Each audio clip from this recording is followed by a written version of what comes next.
Conference बुलाया है आपने, क्या मुद्दा है, क्या इशू है जिसको लेकर आज प्रेस कॉन्फ्रेंस आयोजित की गई है? जी, आज की प्रेस कॉन्फ्रेंस आयोजित करने का ख़ास मकसद ये है कि हमारी बस्ती के अंदर, ये वार्ड नंबर 78 के अंदर कुछ लोगों ने कुछ भ्रम आवाम के बीच में फैलाने की कोशिश की है। उस भ्रम को दूर करने के लिए हमने ये प्रेस कॉन्फ्रेंस बुलाई है।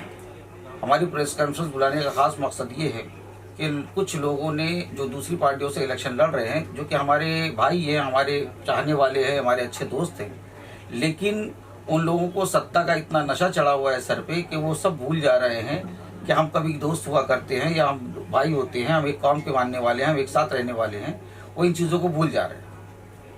उनका ये इल्ज़ाम है कि हमारे बस्ती के अंदर जो जमातें हैं, उन्होंने मेरी बीवी के लिए टिकट दिलाने के लिए किसी किस्म का कोई प्रयास किया है, जबकि ये सरासर झूठ बात है। मेरे जो ससुर जी थे, उनके भाई जो थे, वो पहले से कांग्रेस पार्टी में जुड़े हुए थे। मैं खुद कांग्रेस पार्टी में जुड़ा हुआ था, लेकिन लोगों को ये लगता है कि जो पुराने लोग थे, जो अभी वार्ड ब्लॉक प्रेसिडेंट वगैरह थे, उनको टिकट ना देते हुए अगर मुझे टिकट दे दी गई है तो उनकी नज़र में ये बात आ रही है कि शायद जो है किसी और के दबाव में आके पार्टी ने मुझे टिकट दिया है। तो मैं ये बात क्लियर करना चाहता हूँ कि मैं भी कांग्रेस पार्टी से जुड़ा हुआ हूँ और आज नहीं सालों से जुड़ा हुआ हूँ, और इसलिए पार्टी ने मेरी कार्यशैली को देखते हुए मुझे टिकट दिया है। पहली चीज़। दूसरी चीज़, हमारी बस्ती के अंदर यहाँ पर शिया, सुन्नी, अहले देवबंदी और अहले हदीस, बोहरी, ये जितने भी मसलक के लोग हैं वो सारे के सारे यहाँ पर मिलजुल के रहते हैं, जिसकी यहाँ पर 12 मस्जिदें हैं। यहाँ बस्ती में ओमकार बिल्डर आया था। उस वक्त जब बिल्डर यहाँ पर काम कर रहा था तो उस वक्त कुछ लोगों ने ये बातें सामने लाई कि बिल्डर पूरी के पूरी बस्ती की मस्जिदों को शहीद कर देगा, यहाँ एक भी मस्जिद कायम नहीं रहेगी, सारी मस्जिदें ख़त्म कर दी जाएगी। हमने ये महसूस किया कि भाई मस्जिदें जो है वो अल्लाह का घर है, उसकी हिफाजत होनी चाहिए, एक भी मस्जिद के ऊपर किसी किस्म का कोई ज़र्ब ना आए, कोई नुकसान ना पहुँचे। इसलिए हमने बस्ती के अंदर जितने भी मसलक के मानने वाले लोग हैं, जितनी भी जमातें हैं, मस्जिद कमेटियां हैं, हमने सबको एक प्लेटफॉर्म पे लाया कि भाई अल्लाह के घर की हिफाजत के लिए हम एक साथ आते हैं। बाकी जो काम है अपने अपने मसलक के एतबार से आप अपनी जिस तरीके से प्रार्थना आप करते हैं आप अपने हिसाब से कीजिए, लेकिन क्योंकि अल्लाह का घर है वो, तो उसके बचाने के लिए हमको एक साथ आना बहुत ज़रूरी है। और हम लोगों ने उसी मकसद के लिए सिर्फ एक साथ आए। हमने उसको पॉलिटिकल एजेंडा बनाने के लिए हम एक साथ नहीं आए थे। ये अलग बात है कि जो पॉलिटिकल लोग हैं उनके जहन में ये बात आ गई कि कहीं जमातों की वजह से उनको नुकसान ना हो जाए। हमारी जमात ने, जितनी भी जमातें हैं बस्ती की, उन्होंने जब हमारे यहाँ पे लोकसभा का इलेक्शन हुआ तो उन्होंने मिलकर सेकुलर पार्टी का सपोर्ट किया। जब यहाँ विधानसभा का इलेक्शन हुआ तो क्योंकि हमारे बड़े बड़े उलमा का कहना था कि सेकुलर पार्टियों का सपोर्ट किया जाए, इसलिए हमने उस वक्त भी मिलकर सेकुलर पार्टियों का सपोर्ट किया।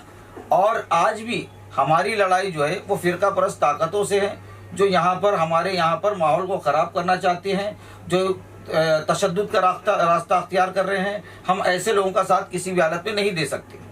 ऐसे लोग जो हमारी मस्जिदों की अजान पे पाबंदी लगाने की बात करते हैं, ऐसे लोग जो हमारे नबी की शान में गुस्ताखी करने वालों का शाना बशाना साथ देते हैं, हम ऐसे लोगों के साथ में नहीं जा सकते। हमारी लड़ाई हमारे यहाँ की बस्ती के किसी भी इंसान से नहीं है। जितने भी लोग, जितने भी कैंडिडेट यहाँ पर इलेक्शन लड़ रहे हैं वो सब हमारी बहनें हैं, हमारे साथ में उठने बैठने वाले हैं, सबसे हमारे अच्छे ताल्लुकात हैं। कुछ लोग ऐसे हैं जब उनकी पार्टी ही इस तरीके का रुख अख्तियार कर ली है कि वो ऐसी फ़िरका परस्त ताकतों के साथ में शामिल हो गई है, तो उसकी वजह से मजबूरी में हम उनका साथ नहीं दे पा रहे हैं। फिर कुछ हमारी बस्ती के अंदर लोगों का कहना है, कुछ लोग इस बात का बार बार मुद्दा उठा रहे हैं कि नेशनल उर्दू हाई स्कूल जो है उसको बनाया जाए। मेरी आपसे गुजारिश है और आपके माध्यम से गुजारिश है इस पूरी बस्ती के लोगों को कि जितने लोग ये गुजारिश कर रहे हैं वो अपने बच्चों को सबसे पहले उर्दू मीडियम स्कूल में डालें लाके पढ़ने के लिए। बच्चे आज स्कूल में आ ही नहीं रहे हैं। आप स्ट्रक्चर की बात कर रहे हो, स्ट्रक्चर तो हम लोग, वो तो मिर्ज़ा गालिब का या मेरे ख्याल से अल्लामा इकबाल का एक शेर था कि मस्जिद तो बना दी पल भर में ईमा की हरारत वालों ने, ये मनी हमारा काफिर है बरसों में नमाजी बन ना सका। तो नमाज तो मतलब हम लोग जो है वो बच्चों स्कूल बनाने की बात कर रहे हैं, वहाँ बच्चे कहाँ से आएंगे? आज ज़्यादातर लोग जो है जिसको भी देखो अपने बच्चों को कॉन्वेंट स्कूलों में इंग्लिश मीडियम में पढ़ाने की बात कर रहा है, किसी को उर्दू मीडियम में पढ़ाने का शौक ही नहीं है बच्चों को। तो स्कूल का स्ट्रक्चर कैसे सुधरेगा उसमें? जब बच्चे आएंगे, जब वहाँ अच्छे बच्चे होंगे, अच्छे टीचर्स आएंगे, अच्छी पढ़ाई होगी, तो इंफ्रास्ट्रक्चर भी सुधरेगा उसका। सिर्फ आप स्कूल का इंफ्रास्ट्रक्चर कैसे सुधार सकते हो जब बिना बच्चे को वहाँ पर? और ये हाल सिर्फ उर्दू मीडियम स्कूलों का नहीं है, आज पूरे बॉम्बे का आप माहौल देख लीजिए, पूरे महाराष्ट्र का माहौल देख लीजिए। मराठी स्कूलें भी बंद हो गई हैं, तेलुगु, तमिल, कन्नड़ा स्कूलें भी बंद हो चुकी है, हिंदी मीडियम स्कूलें भी बंद हो चुकी हैं। अब ये नौबत हमारी उर्दू मीडियम स्कूलों की तरफ भी बढ़ रही है।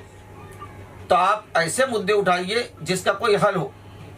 हम अगर स्कूल के मैनेजमेंट वाले हैं, या हम अगर स्कूल के मैनेजमेंट को चला रहे हैं, या हम अगर स्कूल को देख रहे हैं, तो हम वहाँ से बच्चे कहाँ से लाएंगे? आप बस्ती के बच्चे आना चाहिए ना वहाँ पढ़ने के लिए, बाहर के बच्चे तो आएंगे नहीं यहाँ पढ़ने के लिए।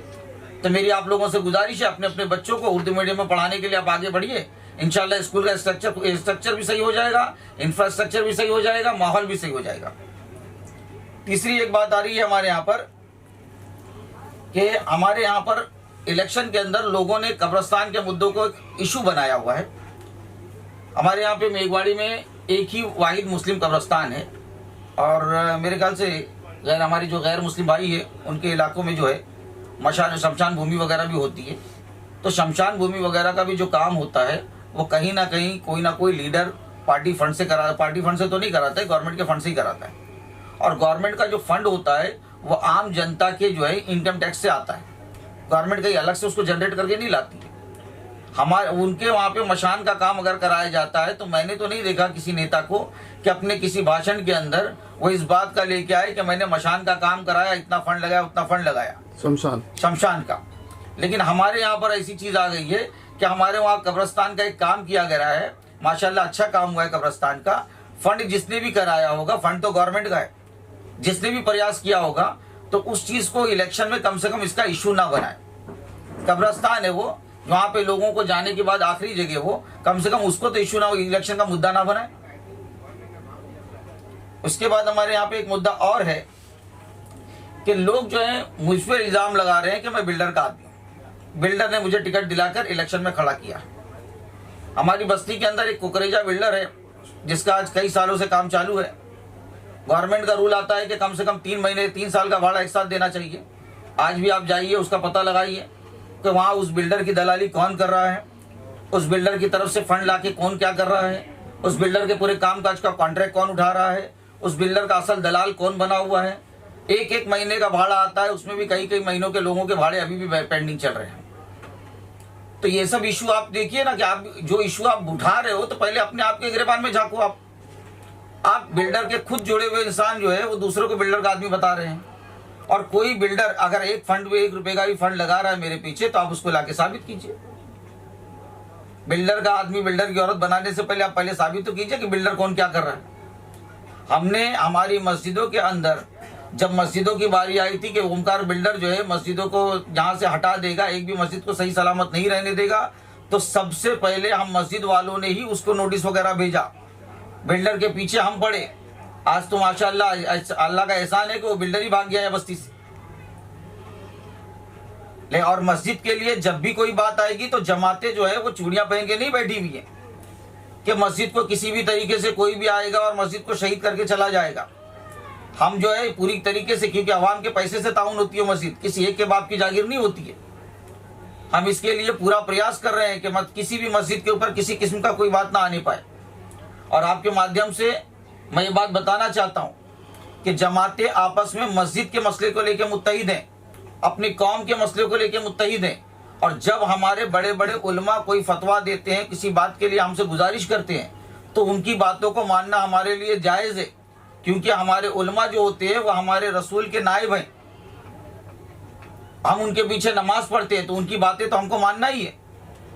वो किस हिसाब से फैसला देते हैं, किस हिसाब से अपनी बात को रखते हैं, कि उनका नज़रिया है, वो उन्होंने क्या पढ़ा है, क्या नज़रिया उनके सामने आया है, जिसके हिसाब से उन्होंने हमको मालूमात दी, तो हम उनको पैरवी करते हैं, हम उनकी बात को मानते हैं। फिर उसके बाद में हमारे यहाँ पर एक चीज़ और भी है। हमारे जो मकसद है, हमारा मकसद ये है कि बस्ती के अंदर हमारे यहाँ पर सेकुलर पार्टियों का वजूद आए, ऐसी पार्टियों का वजूद ना आए जो धर्म के नाम पर लोगों को काटते और बांटते हैं। हम मस्जिद वाले भी एक इसीलिए हुए थे, जो पहले सा एक नारा आप लोग ने सुना होगा, काफ़ी चल रहा है आजकल, बटोगे तो कटोगे। हम मस्जिद वाले भी उसी नारे के हिसाब से एक हुए थे कि एक भी मस्जिद के ऊपर, अभी बीच में अजान का मसला उठाया गया था, मस्जिदों से लाउड स्पीकर निकालने की बात आई थी। कोई अभी एक नीतीश राणे का एक बयान आया हुआ है, कुछ इलेक्शन के बाद बुलडोजर तैयार है। अब किस पस मंजर में बोला होगा वो आप लोग समझदार है।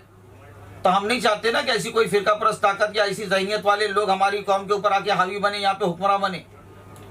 इसलिए हम चाहते हैं कि यहाँ पर जो भी सेकुलर पार्टी होगी उसका इक्तदार है यहाँ पर।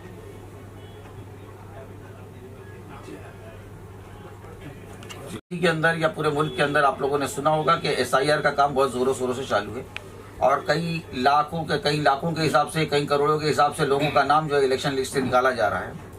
हमारी कौम के अंदर थोड़ी सी तकलीफ ये है कि वो लोग अपने डॉक्यूमेंट्स के ऊपर ज़्यादा ध्यान नहीं देते। तो SIR के मुद्दे को लेकर हमने ये फैसला किया है कि हमारी जितनी भी मस्जिद की जमातें हैं वो हर मस्जिद के बाहर टेबल लगाएंगी, अपने पढ़े लिखे नौजवानों को वहाँ पे वॉलंटियर के तौर पे रखेंगी ताकि SIR वगैरह का फॉर्म पूरी तरीके से भरा जा सके, सही तरीके से भरा जा सके। हमारी बस्ती का एक भी बंदा ऐसा ना हो जिसका नाम SIR से निकल जाए। हमारे यहाँ पे जो डॉक्यूमेंटेशन का काम है, हम ये भी कोशिश कर रहे हैं कि एक्सपर्ट की एक टीम बिठाएं ताकि वो सारे डॉक्यूमेंट्स चेक करे और अगर उनके डॉक्यूमेंट्स में किसी तरीके का कोई किंतु परंतु लेकिन है तो उसको किस तरीके से दुरुस्त किया जा सकता है और कम से कम जिसका खर्च आए, हम ऐसे लोगों की एक टीम को भी यहाँ पर बिठाएंगे ताकि हमारी बस्ती के लोग जो हैं अपने डॉक्यूमेंट्स जल्द से जल्द सही करा लें। इसके अलावा सर्वे होने वाला है BMC का, वो क्या मामला है? जी, हमारे यहाँ पे बस्ती के अंदर अभी भी सर्वे होने वाला था। बस्ती में नोटिस लगी हुई थी। असल में क्लस्टर सर्वे करके ये लोगों ने एक प्रोग्राम बनाया था। इससे पहले भी कुछ सालों पहले हमको ये बताया गया था कि बस्ती के अंदर आपका सर्वे किया जाएगा। जिस तरह से आप लोगों के पास फोटो पास होता है उसी तरीके से हम आपको स्मार्ट कार्ड देंगे। इस हिसाब से उन लोगों ने बस्ती में एक सर्वे कराया था। हमारे वाइकर साहब उस वक्त गृह निर्माण मंत्री थे, उन्होंने वो सर्वे कराने की बात की थी। उन्होंने बाकायदा सारे के ऑफिसर्स वगैरह को बुलाया था तालाब के पास में और उसमें ये घोषणा की थी कि ये सर्वे होने के बाद सबको स्मार्ट कार्ड मिलेगा और आप पात्र हो जाएंगे। आपका जो पात्र अपात्र का मसला है वो भी खत्म हो जाएगा। वो सर्वे हुआ लेकिन मुकम्मल नहीं हो पाया क्योंकि हमारे पब्लिक के दिल में ये डर है कि जब BMC हमारा सर्वे कर लेगी, हमारा बायोमेट्रिक वगैरह कर लेगी, उसके बाद में वो पूरे के पूरे पेपर उठा के किसी भी बिल्डर को उठा के दे देगी और कल का वो बिल्डर जो है आके अपनी दादागिरी करते हुए हमारी बस्ती के लोगों का घर अगर तोड़ता है तो हम उसके लिए क्या करेंगे। इसलिए हमारे लोगों के दिलों में ये डर है। तो अभी भी सर्वे के लिए नोटिस वगैरह लगाई गई थी। हमने SRA में जाके बात की उसके बारे में। हमने वहाँ से मोहलत मांगी उनसे कि भाई ठीक है, आपका काम अगर सर्वे करना भी है तो अभी इलेक्शन का माहौल चल रहा है, इलेक्शन हो जाने दो। इलेक्शन खत्म होने के बाद हम बाकायदा तौर पे अपने लोगों का डॉक्यूमेंट्स वगैरह पहले चेक कराएंगे, उसके बाद में आप सर्वे करने के लिए आइए। क्योंकि हमारी बस्ती के बहुत से लोग, गरीब बस्ती है, यहाँ पर लोग इतने ज़्यादा मालूमात नहीं रखते, बहुत ज़्यादा नहीं है। आज भी ऐसा है कि कुछ लोगों के घर वालों का इंतकाल हो चुका है, मर गए माँ बाप, लाइट बिल उनके नाम पे ही चला आ रहा है, राशन कार्ड में उनका ही नाम चला आ रहा है, आधे पेपर में अम्मा का नाम चढ़ा है, आधे में कुछ और भाई का नाम चल रहा है, किसी में कुछ और मसला चल रहा है। तो ये सारे डॉक्यूमेंट्स को जब तक सही नहीं हो जाएगा वो तो आके अपात्र कर देंगे। और गवर्नमेंट की प्रतिक्रिया आपको मालूम है कि गवर्नमेंट जो है अपनी प्रक्रिया में कितनी सक्षम है। अपात्र को पात्र कराने के लिए बेचारे को वो घर बार बिक जाए, उसका इतने हालात हो जाते हैं उसमें। तो हम चाहते हैं कि हमारे लोगों के पहले डॉक्यूमेंट सही हो, उसके बाद ये हो। और सरकार से भी अपील करेंगे कि पूंजीपतियों के दबाव में आकर हम गरीबों के झोपड़ों को मत उजाड़ो। हम लोग भी इंसान हैं, भेड़ बकरी नहीं है।